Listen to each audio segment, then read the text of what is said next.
আসসালামু আলাইকুম। এখন শুনবেন সংবাদ শিরোনাম। রাজধানীতে জ্বালানি তেলের তীব্র সংকট, রাতভর ফিলিং স্টেশনগুলোর সামনে লম্বা লাইন, সারা দেশে চাহিদা মতো তেল না পাওয়ার অভিযোগ। মধ্যরাতে মোহাম্মদপুরের সাদেক আড়তে ভয়াবহ অগ্নিকাণ্ড, পচনশীল খাদ্যপণ্য সহ পুরো 40টি দোকান। প্রাথমিক ধারণা বৈদ্যুতিক গোলযোগ থেকে সূত্রপাত। নীরবে নিভৃতে বাড়ছে কাফন সহ অন্তিম যাত্রার সব সরঞ্জামের দাম। হিন্দু, মুসলিম, খ্রিস্টান সব ধর্মের আচারেই একই অবস্থা। ট্রাম্পের যুদ্ধবিরতি আলোচনার মাঝে ইরানে অব্যাহত হামলা, তেহরানে 12 জনের প্রাণহানি, যুদ্ধ দীর্ঘায়িত হওয়ায় মার্কিনিরাই ক্ষুব্ধ। এতক্ষণ শুনছিলেন সংবাদ শিরোনাম, এখন শুনবেন বিস্তারিত সংবাদের আগে আমাদের যমুনা 24 টিভি চ্যানেলটিকে সাবস্ক্রাইব বা ফলো করে আমাদের সাথে থাকুন আর কমেন্ট করে জানান আপনি কোথা থেকে সংবাদ শুনছেন। রাজস্ব আদায় নিয়ে বাড়ছে দুশ্চিন্তা, ব্যয়ের চাপ সামলাতে হিমশিম অবস্থায় সরকার। বড় হচ্ছে ঘাটতির অঙ্ক, 4 দফায় বৃদ্ধি করা হয়েছে আয়কর রিটার্ন জমার সময়। বাজেট ঘাটতি হ্রাস এবং ঋণের দায় মেটাতে রাজস্ব বৃদ্ধির বিকল্প নেই। বিশ্লেষকরা বলছেন এনবিআর পৃথকীকরণ, করদাতা শনাক্ত, ডিজিটালাইজেশন করতে হবে, কর ফাঁকি বন্ধ এবং অনিয়ম রোধে কার্যকর ব্যবস্থাও নিতে হবে।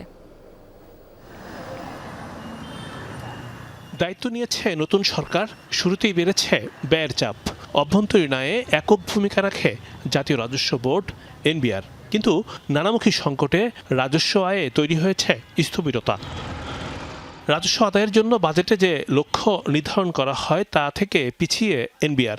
দিন দিন বাড়ছে ঘাটতির অঙ্ক, কাঙ্ক্ষিত মাত্রায় বাড়েনি কর জিডিপির অনুপাতও।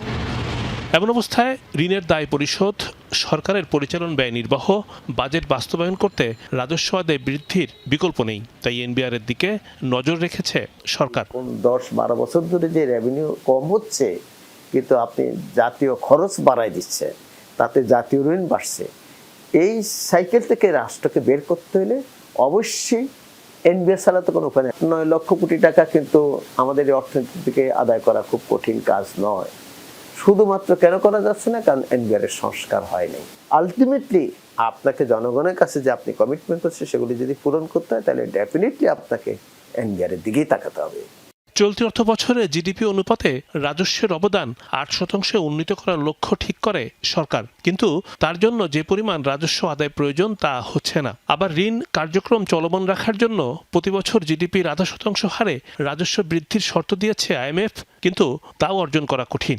বাজেটের দেখা যাচ্ছে যে 15% শুধু আমরা সুদ বাবদ দেই, আমাদের যে ডেট আছে সেই জন্য সেখান থেকে বেরিয়ে আসতে গেলে সরকারের যে কিংবা কেবলই ধারণা করা হচ্ছে, খুব নির্দিষ্ট করে সেই কারণ জানা আপাতত কেউই নিশ্চিত করে বলতে পারছেন না। সব মিলিয়ে ব্যাপক রকমের ক্ষয়ক্ষতি হয়েছে সেটি খুব পরিষ্কারভাবে বোঝা যাচ্ছে। প্রায় 50টির মতো আড়ত, বলা হচ্ছে 48টারও বেশি আড়ত এই পুরো মার্কেট জুড়ে, যার সবটি জুড়েই আসলে কাঁচা মাল বলা যেতে পারে, সেগুলো ক্ষতিগ্রস্ত হয়েছে।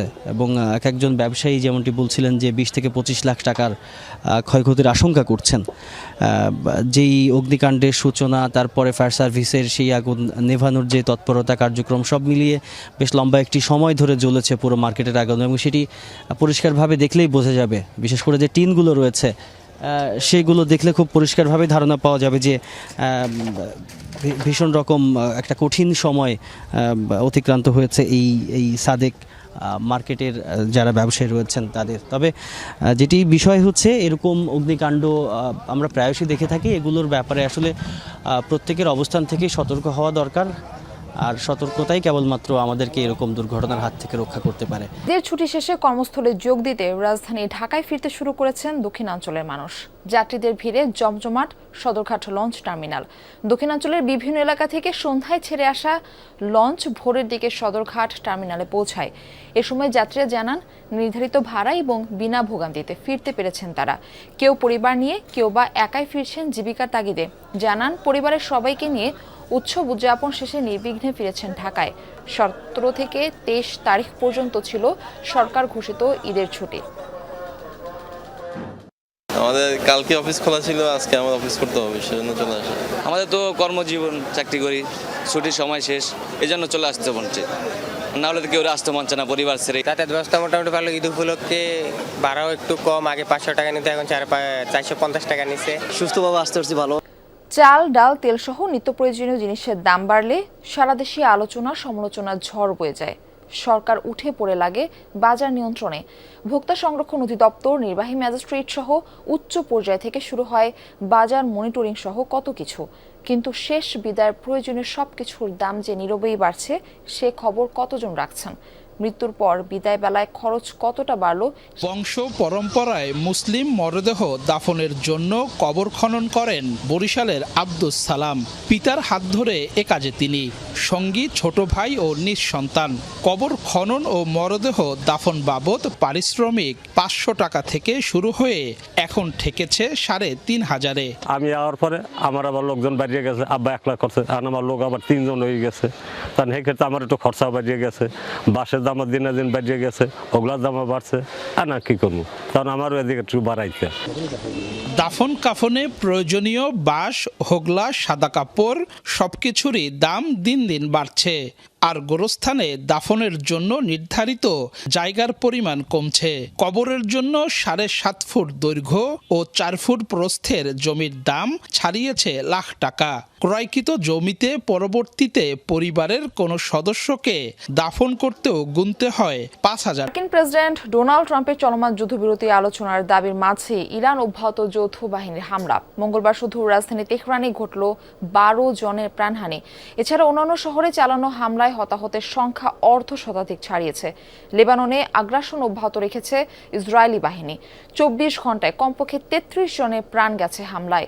জবাবে হিজবুল্লাহর রকেট হামলায় এক ইসরায়েলির মৃত্যু হয়েছে। এর আগে ইসরায়েল লক্ষ্য করে একাধিক ক্ষেপণাস্ত্র ছড়ে ইরানের রেভলিউশনারি গার্ড IRGC। ইসরায়েলের মধ্যাঞ্চলে ক্লাস্টার মিসাইলের আঘাতে বেশ কয়েকজন আহত হন। উত্তরাঞ্চলেও পাওয়া যায় ক্ষয়ক্ষতির তথ্য। এছাড়া আরব আমিরাতে ইরানের হামলায় মরক্কোর এক নাগরিক নিহত হয়েছেন। ড্রোন হামলায় কুয়েত বিমানবন্দরে ঘটেছে অগ্নিকাণ্ড।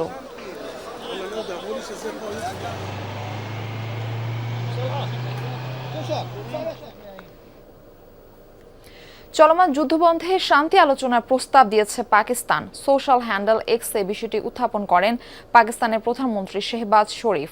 এতে মধ্যপ্রাচ্য যুদ্ধবন্ধে সংলাপের চলমান প্রচেষ্টাকে পাকিস্তান পূর্ণ সমর্থন করে জানান অঞ্চলটিতে শান্তি স্থিতিশীলতা বজায় রাখতে প্রস্তুত ইসলামাবাদ।